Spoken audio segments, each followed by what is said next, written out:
mulher de colar, é uma armadilha de Satanás. Mulher é coropa transparente, é uma armadilha de Satanás. Mulher é vestida com roupa de homem, é uma armadilha de Satanás. Cuidado.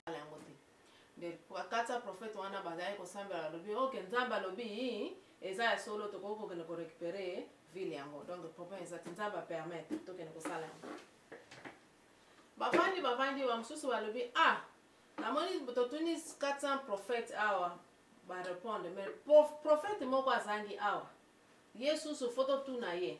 prophète Miché ye lokola ye azangi ye pe photo tuna ye to tuna pe ye pa soki penda za atuna nzambe penda lobi ya solo ba msusu ba lobi bongo 400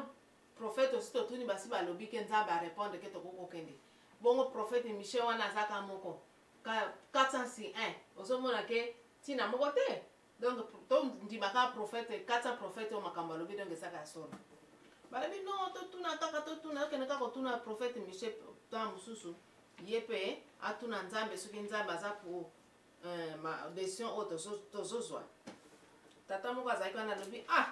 prophète Miché wana bolingo kena kutuna oyebi ke nga nalingaka ye te mpona nini boko tokena kutuna ye abayemba na moko oyo bakena kutuna prophète Miché te sikoyo bato bacomprendre te mpona nini yo osiliki olingi te tokena kutuna prophète Miché prophète yango alobi po prophète Miché wana nalingaka ye te mpo makambo nyonso aloba mpo na ngai ezalaka toujours ya mabe epuis makambo nyonso aloba mpo na ngai esalama likambo moko te aloba mpo na ngai esalama te makambo nyonso aloba mpo na ngai esalama mpe ndenge alobeli yango ndenge pene esalama yango ntina okende kutunaka eza te azalaka toujours na makambo na ye ya mabe kaka abi ok foba eza te foka tokende kutuna ye basi ye prophète bake batuni prophète Miché soki nabosani batuni prophète Miché alobi biso tozolinga tokende kobunda na bana mpo to récupérer vie na biso wana yo omoni nini tuna nzambe soki nzambe apermettre ata tosala yango ye ntango alobi mais asambe alobi nzambe alingi te tokende tosala yango mpo soki tosala yango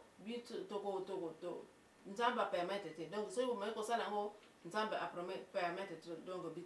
bakoboma bino prophète wana oyo azalaka koloba ke no botuna ye te pesa ye kana mbala moko abeti prophète Miché na monoko abeti ye abi omoni nayebisaki bino nini sikoyo bomoni azoloba toujours makambo na ye kaka elengi te yango bozwa ye botia ye na kasho batia ye na kasho donc botia ye bobana kopesa ye kaka mapa na mai abana kolia mpo akufa te ntango na kozonga na bitumba na ngai nde ntango nakoya kosilisa ye bien abi prophète Miché alobi yo esika ozokende kutu ozokende kaka donge ntango soki ozongi loba mpenza ngai naza prophète ya nzambe te soki ozokende kuna kokende no asuka wana donc kozonga te ozokende kokufa abi problème eza te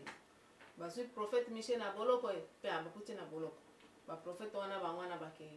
kokende bakende ndenge kaka prophète ya nzambe aloba donc bake babomi bango bakufi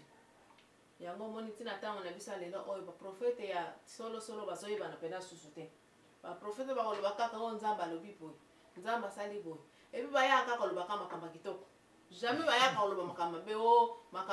makambo mabe ezoya boye boye bayaka koloba makambo malamu komisa bazwa bato ozomona baprofete oyo ya kala oyo ya nzambe pena ya nzambe na kala bazalaki bazolobi mpenza makambo oyoki mpe esalami ozomona kotambola prophète pe omoni ozomona epa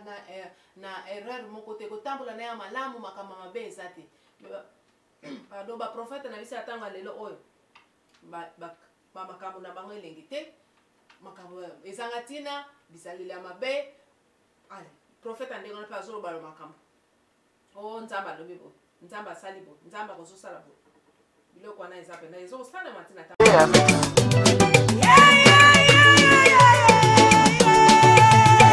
Through Jesus Christ, I am moving forward. Through Jesus Christ, I am going forward. Through Jesus Christ, I am moving forward. Through Jesus Christ, I am going forward. Dance, come on, Jesus died for me, happy. He died for all my problems, Resurrection power there for my side,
un peu histoire oyo ya Mika qui est Miché.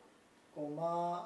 Zalaki Yemoka par rapport à 400 prophètes ya Nzambe. Nzambe a solo peta ba fait prophète pe. Parce que Nzambe Yemoka le bete a kotia molimo na ya lokuta kati na ba prophète. Ezali kama mpe munene mingi kati na bisoto yebaka peza te pona ni Nzambe akokai kotia molimo ya lokuta kati na ba prophète oyo eza sujet na bisoto zali koloba makambo ya Jezabel. Tika tutiki place mo ifongwana na bandeko nyonso ba pasteur nyonso respectaka na ba église nyonso respectaka na ba religion nyonso respectaka mutu na mutu tika kende kotuna pasteur na ye pona nini Nzambe akotisaki molimo ya lokuta kati na basali na ye. Parce que 400 prophètes bazali ba prophète de Baal te bazali vrai prophète Nzambe Nzambe pe ye moko na munoko na alobeti na kokotisa molimo ya nini ya lokuta. Semaine passée ndenge mama anyauti koloba oyo ezali semaine na biso ya suka tolobelaki comment Ahab permetaki te mais bayebisaki pa na Nzambe kokufa na place bilanga ya Naboth obo monte ku parce que moi sinon so asali likambo yo pe mobali kambo toza na kati même si ozalaki présenté ozalaka na kati mais surtout Ahab a participaki na kosepela kokende kozwa héritage ya bato. Grave encore, ba persona non grata bazalaki. Persona non grata elingi ko bato e baya ko pesa faux témoignage ko tenter ko sala mabe po ba minimum suba koya. Il y avait deux personnes non grata baya ko pesa faux témoignage concernant liwa ya Naboth. Nzambe ba onyo sa kontaki bango. Naboth nyonso bomaki Naboth makila oyo sikoyo na episode oyo nde to kolanda yango po to ba comment Nzambe azongisa mabe contre mabe. Mukanda Nzambe lobete Nzambe ye muta kosala ka revanche yo mutu kosala revanche te place mama ani auti kolobela ezali passage to ezali pont ezali kokotisa biso poto yeba koma Ahab ki ye mobali ya Jezabel akufelaki bitumba oyo elekaki na place ya Gilead tosili koyeba na ntango ya Gédéon place ba Manasa bazalaki toujours kobundela kuna nde esengamaki foto récupérer ville oyo po wela ko récupérer ville oyo etangisa makila ebele depuis temps ya kala iya otoye komona trois rois ya ba différents pays bazaka koluka ba récupérer ka Gilead. Alléluia Alléluia. Place oyo komona ete mama anyauti ja koloba yango ete Mikaye moko mtamwana kina koya koloba ete mokano ya Nzambe ezalite nzela ezalite. Mais merci mingi, il y avait un serviteur de Dieu qui était à le roi. Alors bete to yo kende na bitumba te suki to tuni mokano ya Nzambe te. Ki erera munene biso ba mindimi zali ko sala mikolo to ko bimana ndako to kepe na misala. Sans kotuna mokano ya Nzambe sans ko sambela.